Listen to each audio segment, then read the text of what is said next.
మరోసారి లక్ష్మి కన్నీళ్లకు కారణం అయితే మువ్వలేరినట్టు మీ ఎముకలు ఏరేస్తాను. రంగా, లక్ష్మిని అంటే అంతగా వెనకేసుకొస్తున్నావు? అదేమన్నా నీకు కాబోయే పెళ్ళావా లేక కట్టుకున్న పెళ్ళావా? అవును, నేను లక్ష్మిని మనసారా ప్రేమిస్తున్నాను. పెళ్లి కూడా చేసుకోబోతున్నాను. ఆమె కాబోయే భర్తగా జరిగిన అన్యాయానికి అడ్డుపడ్డాను. మళ్ళీ జరిగితే అడ్డు పడతాను కూడా. లక్ష్మి,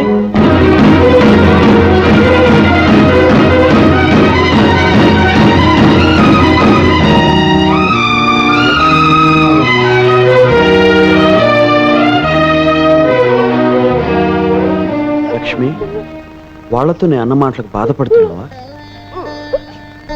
ఏ లక్ష్మి, నేను నిన్ను పెళ్లి చేసుకుంటాననడం తప్పంటావా? ఆకాశంలో చందమామ లాంటి నిన్ను అందుకునే అర్హత నాకు లేదా?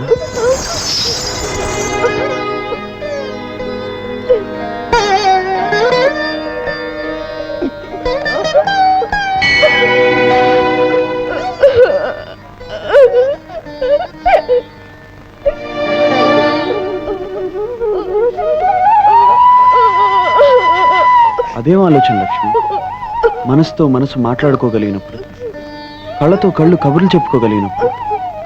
నీకు మాట రాకపోతేనే లక్ష్మి, దేవత విగ్రహం మాట్లాడకపోయినా పూజలు చేస్తాం, కళ్యాణం జరిపిస్తాం.